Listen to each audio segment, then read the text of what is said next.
Jadi luas desa kami itu 700 hektar, 710 hektar, dan luas hutan kami di desa kami adalah 719 hektar. Jadi keluasan hutan dengan keluasan desa ini membuat interaksi masyarakat tinggi.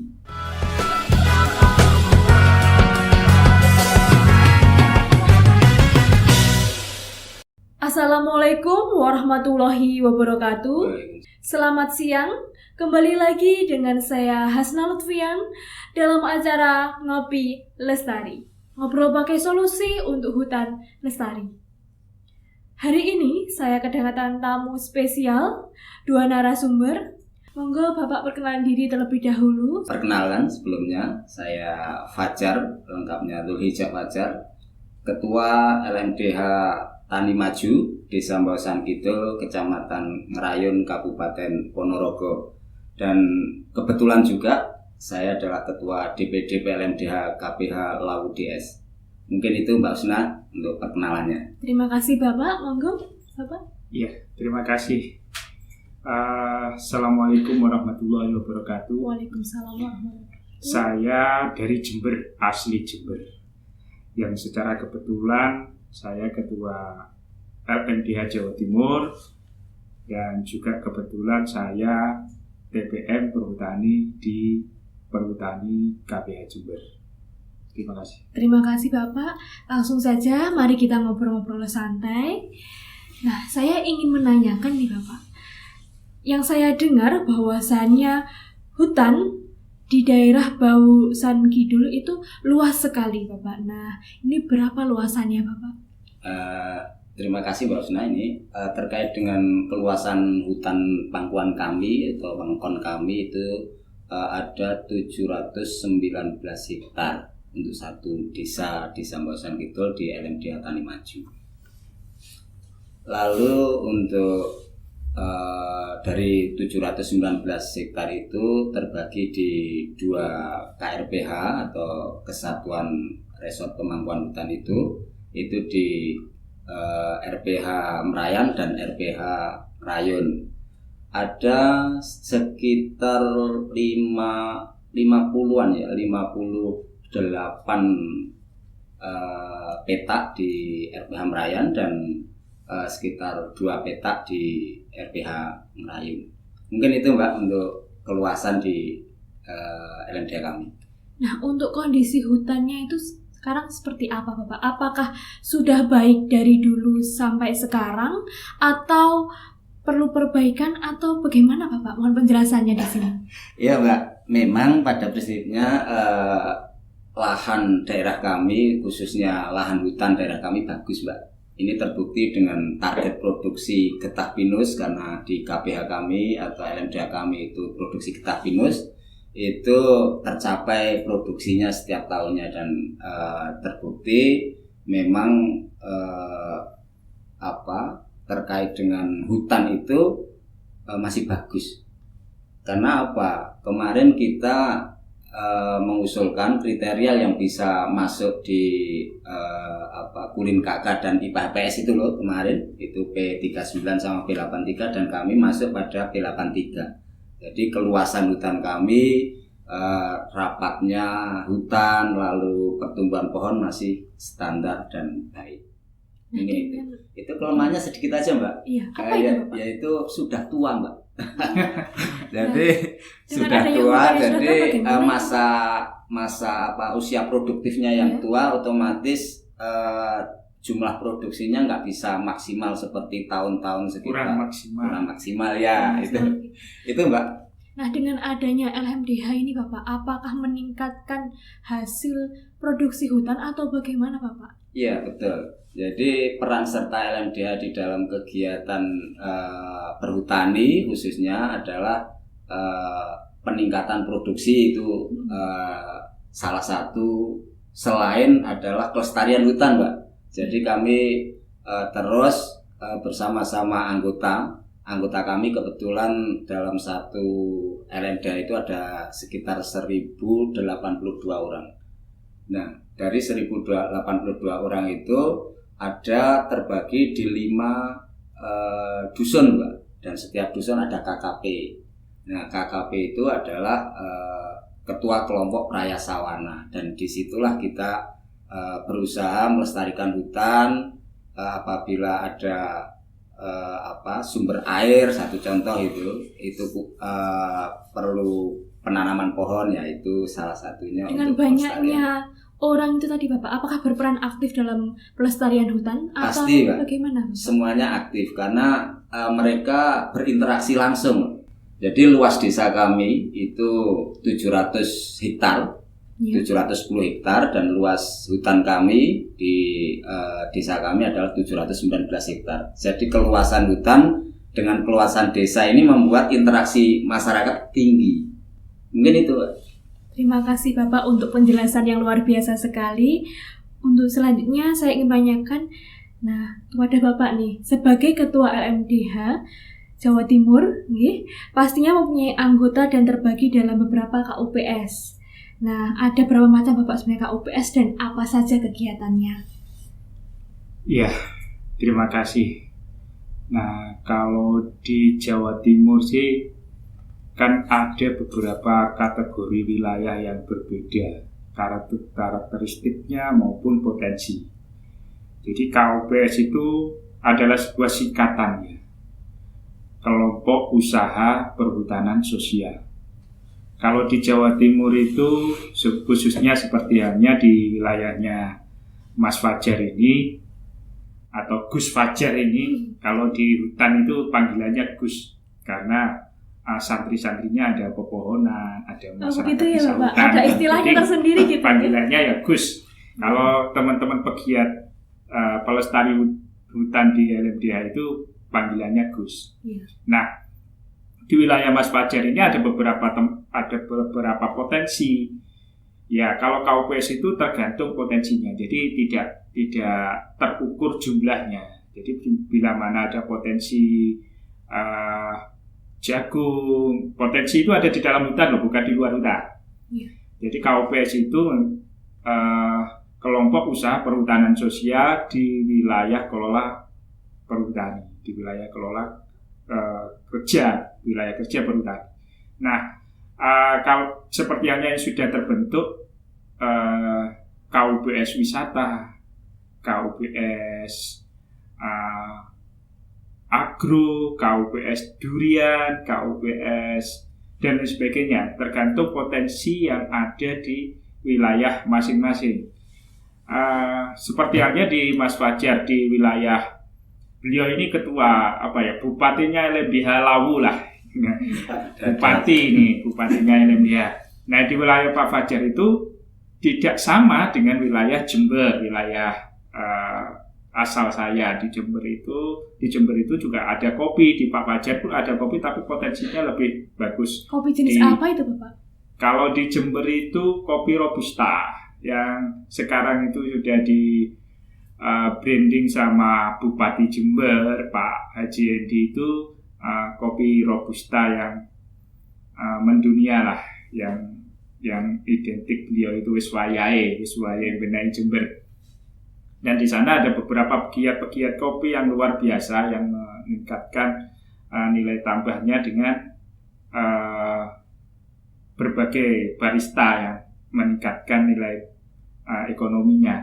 Terus kemudian ada di beberapa wilayah seperti halnya di Banyuwangi. Di Banyuwangi itu KUPS-nya juga beda. Ada KUPS durian. Ada beberapa pegiat itu di Songgon itu ada Gus Harmadi Ada Gus Harmadi itu dia punya lokasi wilayah yang ditanami durian.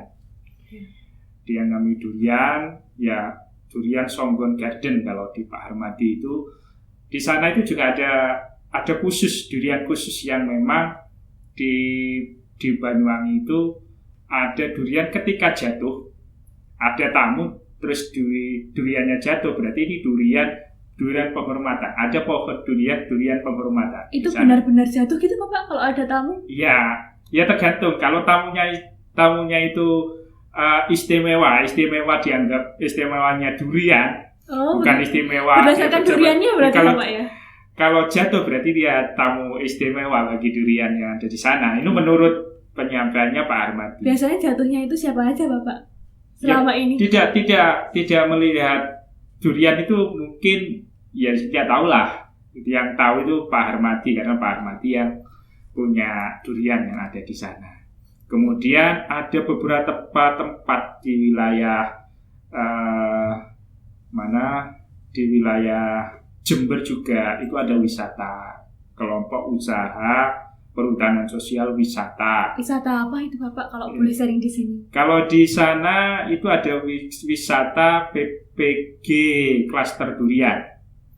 Jadi, kayaknya asik nih Pak tentang durian mulu dari tadi. Iya, ada duriannya karena di dalam itu ada beberapa wahana, seperti wahana ada tempat kafe, ada tempat bermain anak, ada tempat camping ground dan lain sebagainya, ada outbound, kemudian ada edukasi pembibitan yang untuk anak-anak sekolah bila mana kepengen belajar nanam gitu ya. Ya, belajar nanam, belajar bibit tanaman gitu. Di sana juga ada tempat berenang anak-anak seperti di kolam tebing itu ada. Itu seperti itu. Dan kemudian ada beberapa tempat seperti di Madio dan sebagainya, ada Porang ya. Itu ada KUPS Porang, kelompok usaha perhutanan sosial Porang gitu. Jadi ya kegiatannya ya Porang. Nah, seperti halnya yang mau diterapkan oleh perhutani saat ini itu ada regulasi baru, mungkin ya yang dicanangkan oleh perhutani itu KKPP, Kemitraan Kehutanan Perhutani Produktif. Itu juga lebih memfokuskan pada objeknya seperti KUPS itu tadi. Jadi nanti bentuknya kerjasama per objek. Nah, kemarin juga sempat ngobrol-ngobrol dengan Pak Dirut terkait dengan rencana ke depannya. Mungkin itu ya kaitannya dengan KUPS. Nah, ini Bapak, saya mendengar bahwa saya di desa Bausan Kidul banyak ibu-ibu yang membuat pengrajin. Nah, membuat pengrajin anyaman nih Pak. Nah, itu apakah suatu kegiatan dari LMDH atau bagaimana Pak? Itu anak buahnya Gus Fajar itu, anak buah. Iya. Jadi Pak Husna kok dengar aja. Sebetulnya memang betul di LMDH kami itu ada kegiatan menganyam Bu. Jadi penganyaman ini maksudkan Mbak Husna ya. Menganyam ini adalah satu kegiatan dari istri-istri pesanggem, bapak-bapaknya membantu bapak-bapaknya untuk menambah penghasilan aja. Selain itu harapan dari LMDH waktu itu adalah agar menjadi UMKM, karena ada produk-produk yang dihasilkan dari bapak-bapaknya yang ada di hutan. Orang KUPS itu kadang ada semacam ketela dibuat seriping dan lain sebagainya, nanti dikasih tempat itu keranjang-keranjang kecil bagus itu. Dan kebanyakan kalau sekarang ini dari anyaman ini ke souvenir ataupun bingkisan lebaran ini Mbak, banyak sekali. Kemarin hampir 800 ya yang pesanan ini, dan sekarang alhamdulillah sudah terpenuhi. Dan ini masih ada pesanan lagi dari BUMDes, beberapa BUMDes di kecamatan. Setiap hari itu Bapak berarti tetap menganyam siap seperti itu? Iya. Tapi itu masih sintetis ya, bahannya sintetis, tinggal nanti pesanannya itu yang jenis mahal atau yang kurang mahal itu kan, karena ada kriterianya, maksudnya itu jenisnya aja. Tapi pada prinsipnya tinggal pesanan aja. Untuk pemasarannya seperti apa itu Bapak? Biasanya kita online Mbak, jadi online kita. Offline-nya tidak ada apa semuanya online? Sebagian online pesanan dan di stok biasanya diambil BUMDes Pak. Jadi BUMDes juga pesan beli itu nanti disalurkan lewat BUMDes, karena kita kerjasama juga dengan BUMDes Pak. Ya. Ya, mungkin saya nambahkan ya. Siap. Ini kan salah satu kegiatan yang dilakukan oleh LMDH itu kegiatan istri-istri LMDH yang dilakukan di wilayahnya Gus Fajar ini.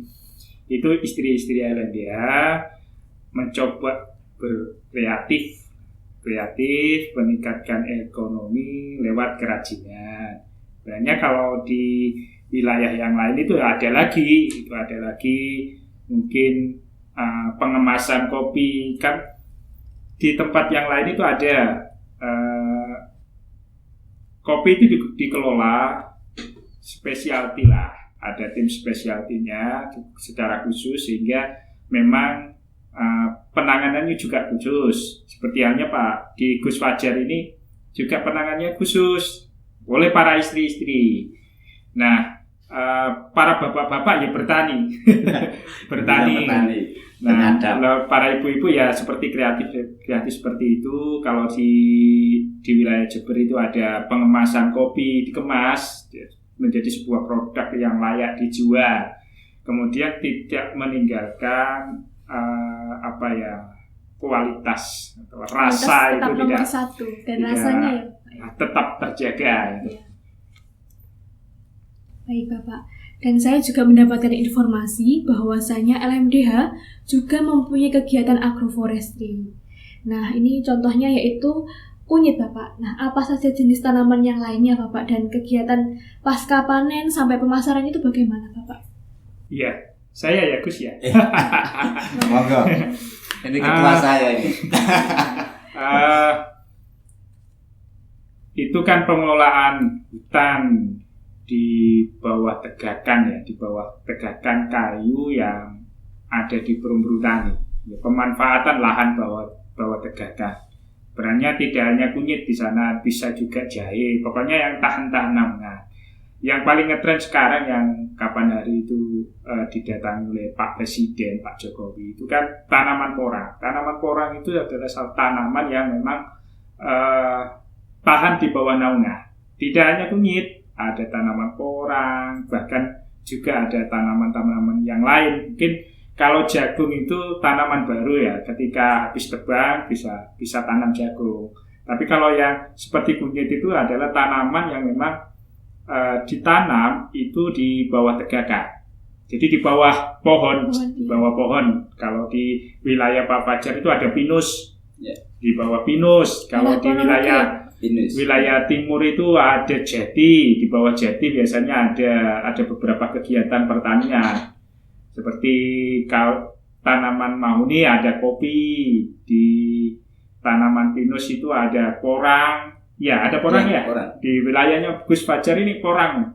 Ini juga ini sekali yang menanam porang ya, Pak. Iya, ini selain Gus juga pendekar porang. Terus kemudian ada beberapa tempat yang lain lagi pemanfaatan di bawah tegakan itu juga digunakan untuk camping. Biasanya kan karena di bawah pinus biasanya itu kan teduh. Dan identik bahwa pinus itu pasti lahannya dingin. Maksudnya daerah dingin, dataran tinggi, sehingga lebih sejuk dan mungkin lebih enjoy ketika dibuat seperti kemah-kemah ya, kayak camping itu. Maka dari itu kebanyakan wisata-wisata itu di areal-areal yang memang dingin ya, karena enak sejuk ketika berwisata, terus kemudian suasana adem. Nah, untuk porangnya itu tadi Bapak, bagaimana proses panen dan pasca panennya?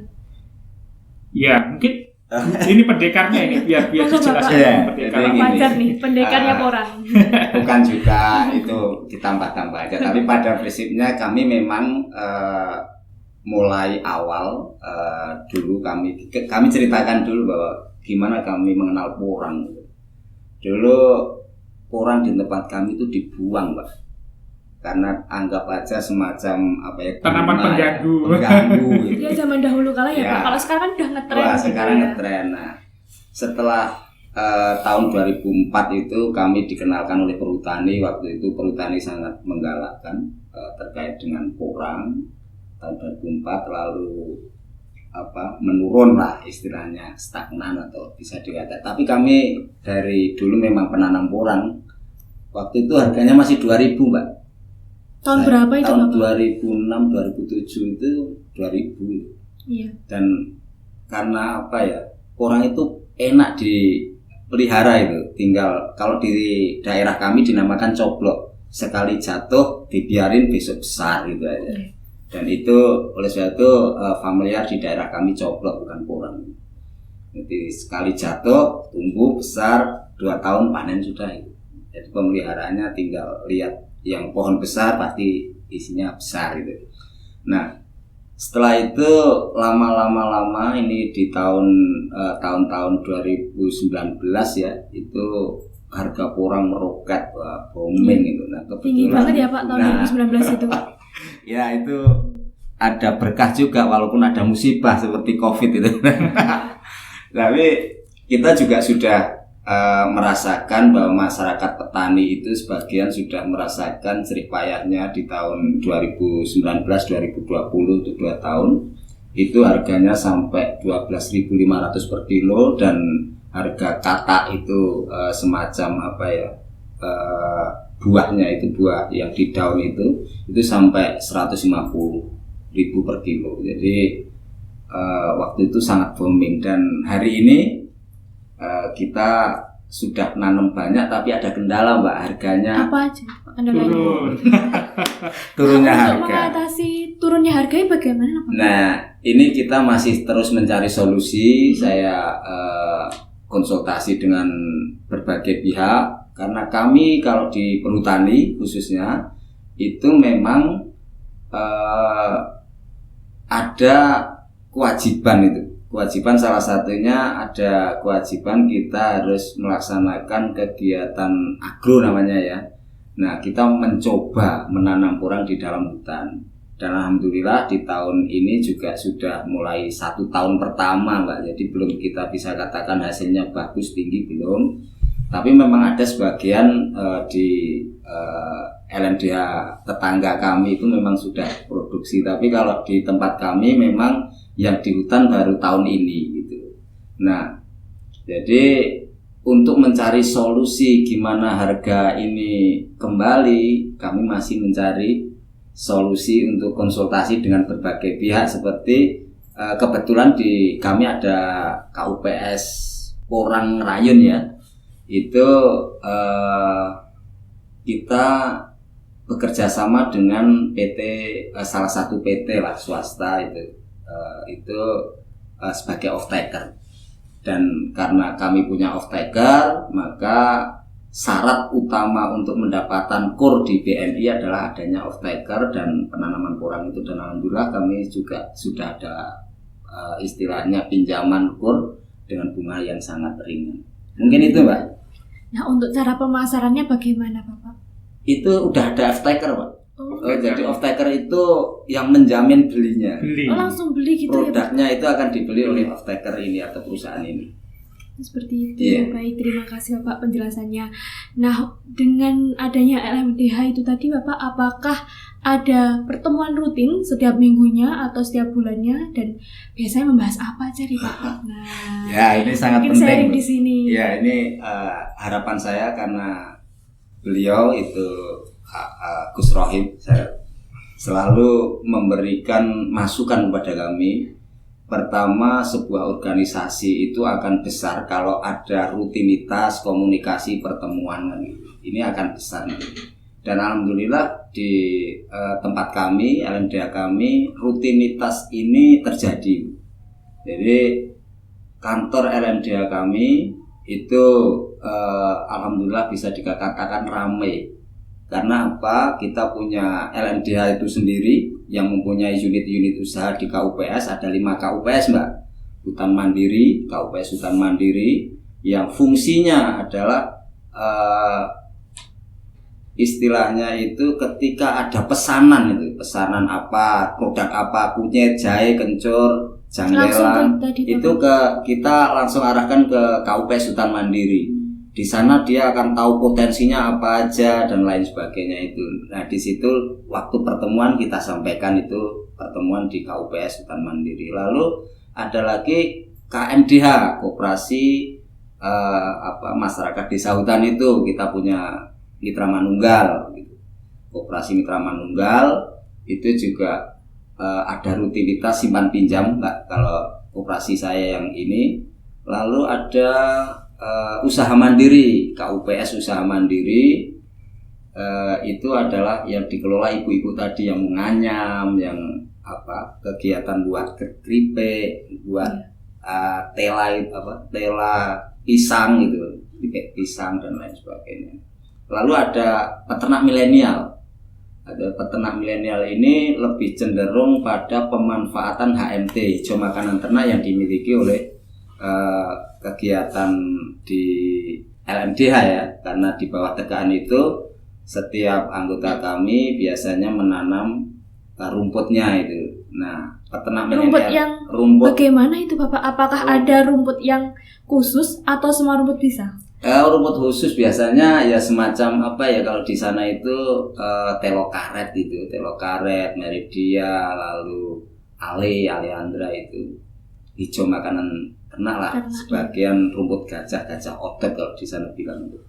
Nah, di sini pemuda-pemuda ini biasanya senengnya sukanya itu instan gitu kan, mau melihara tapi nggak mau ngarit gitu. Nah ini zaman sekarang. Ya zaman sekarang. Maka ini adalah solusi. Nah, maka kami pertemuan ini sekarang masih rutin membahas tentang giat KUPS peternak milenial, yaitu inti plasma. Jadi harapannya adalah inti itu KUPS ini akan menernak di satu tempat, dikumpulkan jadi satu untuk breeding atau untuk nanti diternak, dianakkan, dijual anakannya atau dikembangkan anakannya untuk disampaikan ke teman-teman plasma. Maksudnya adalah anggota yang lain, anggota LMDH yang lain itu nanti bisa mengambil anakan dari situ. Ini baru wacana dan intensif itu dibahas setiap mungkin 2 minggu sekali itu. Lalu ada lagi KUPS Porang yang sekarang ini baru masa-masa panen, tapi ada kendala-kendala seperti itu tadi, harganya jatuh, harganya menurun, lalu adanya sertifikasi atau apa itu ya? Sertifikasi. Nah, ini membuat kita bingung gini, kebingungan kami. Ini juga telah kami sampaikan kemarin, tapi ini belum secara spesifik ke pimpinan perhutani. Ini kan lahan perhutani, Pak. Jadi kalau dicarikan izin yang gimana, saya bingung itu.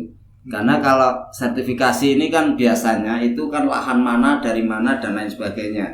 Nah, sedangkan kami ini lahan perhutani, milik siapa? Nah, ini bingung karena ini milik kelompok atau gimana. Ini sosialisasi ke kami yang sangat minim. Jadi yang sekarang disampaikan adalah di masyarakat, dari Dinas Pertanian menyampaikan ke masyarakat harganya kalau nggak dapat ini harganya segini gitu kan. Tapi pertanyaan kami kan sudah punya off taker. Iya. Jadi kami mengambil itu tadi. Nah, otomatis kami tidak akan berpikir itu, kecuali nanti off taker ini kan yang akan mencarikan solusinya. Mungkin itu, Mbak. Nah, bagaimana Bapak apabila ada anggota Bapak yang tiba-tiba mainkan garapan nih?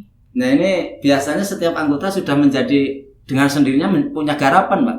Jadi nggak bisa artinya lahan di satu ini sudah turun-temurun. Jadi dulu gini, tahun saya di giat ini mulai tahun 99, Mbak.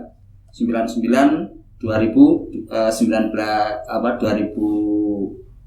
2009 ya, 2009 2010 99 maksud kami 99 lah. 1999 bukan 2009 bukan. Nah, itu kami sudah KTH. Kami dulu budidaya secara turun menurun itu ada budidaya tanaman janggelan, cincau hitam. Oh, untuk cincau hitam. Itu produksi kami di desa kami dulu besar, sampai hari ini besar, tapi yang berinteraksi di hutan itu kan sangat sedikit karena memang waktu tahun itu belum diizinkan kita menggarap lahan seperti sekarang gitu. Nah, itu masih KTH nama kami. Kami masih pakai baju KTH itu, dan kami udah pernah usulkan ke Perhutani tahun 1999, lalu sampai 2004 kami terbentuk LMDH gitu. Nah, sampai sekarang ini Bapak sudah berapa kali LMDH melakukan reorganisasi? Kalau di sana lebih dari 4 kali ya, 3 atau 4 kali ya, karena Sudah lumayan banyak ya Bapak? ya karena apa? Dari hampir 20 tahun ya, 5 tahun ya sekitar 4 kali ya. Jadi Setiap 5 tahun. setiap 5 tahun kan ada reorganisasi ya. Bapak, saya ingin menanyakan, Iya. nah, apa saja usaha LMDH untuk mensejahterakan anggota? Nah, selain yang sudah dijelaskan tadi Bapak yang pastinya. Iya. Ini kan berbicara tentang kesejahteraan. Iya. Memang kesejahteraan itu kita hanya sebatas bisa berusaha, yang menentukan itu tetap yang di atas. Apalagi berbicara kaya. Nah, kalau berbicara tentang ini kan ekonomi ya, ekonomi masyarakat desa hutan, yang mana di sana itu ada beberapa kegiatan usaha. Tadi sudah saya sebutkan. Kemudian yang paling difokuskan sekarang adalah tentang pasca panen. Kegiatan pasca panen itu ada kegiatan kreatif seperti specialty kopi, kemudian pergudangan hasil pertanian, kemudian teknologi. Nah, teknologi ini sangat mendukung sekali terkait dengan peningkatan ekonomi dan kesejahteraan. Karena kenapa? Ekonomi ini kan sekarang sudah pada ngetrend. Setiap orang pasti pegang HP, handphone. Itu bisa digunakan salah satu media untuk promosi ya. Promosi, kemudian ada kegiatan-kegiatan yang memang hasil panen dikelola sendiri, kemudian dijual dalam bentuk barang jadi atau setengah jadi. Itu sudah ada nilai ekonomi yang bisa meningkatkan nilai tambah masyarakat desa hutan, seperti halnya yang dilakukan oleh ibu-ibunya Gus Fajar ini. Kemudian seperti halnya potensi-potensi yang ada di dalam hutan itu banyak yang belum terkelola. Salah satunya wisata alam. Nah, wisata alam itu kenapa untuk tahun-tahun ke depan nanti dan tahun ini itu saya giatkan adalah karena itu tidak mengeksploitasi, tidak merusak alam. Karena wisata itu pasti akan memperindah alam itu. Ditanami bunga, dibuat sejuk dan lain sebagainya. Apalagi rumputnya itu tidak diobat, dipangkas pakai rumput sehingga ketika kita itu duduk-duduk itu juga tidak kotor. Nah, nyaman gitu. Karena kalau kita mengandalkan tanaman agroforestry saja, kita tidak memanfaatkan potensi alam yang ada, eman-eman. Iya. Eman-eman sekali, padahal itu wisata itu tidak ada saya belum tahu ketika orang berwisata bon itu belum ada. Tidak ada ketika orang mau berwisata, masuk wisata bayar besok, nggak ada. Pasti masuk kontan. Maka dari itu saya akan bersama Gus Fajar dan kawan-kawan ini akan berupaya maksimal ketika ada potensi wisata di wilayah hutan, warna wisata itu kita bareng-bareng kita giatkan, karena itu tidak merusak alam, tidak mengeksploitasi alam, tapi hasilnya luar biasa dan tidak ada bon. Tidak ada orang masuk wisata bon bayar besok, nggak ada, hingga kontak. Gini itu ya. Terima kasih Bapak untuk penjelasannya, ilmunya, sharing-sharingnya hari ini. Semoga Bapak selalu diberikan kesehatan. Amin, Bapak, sama-sama. Ya. Demikian hasil dari ngobrol santai dapat kita petik bahwasanya wilayah kerja Perum Perhutani sudah dikerjasamakan dengan Lembaga Masyarakat Desa Hutan dengan kegiatan kelestarian hutan agroforestry untuk kesejahteraan masyarakat desa hutan. Terima kasih. Wassalamualaikum warahmatullahi wabarakatuh. Salam lestari.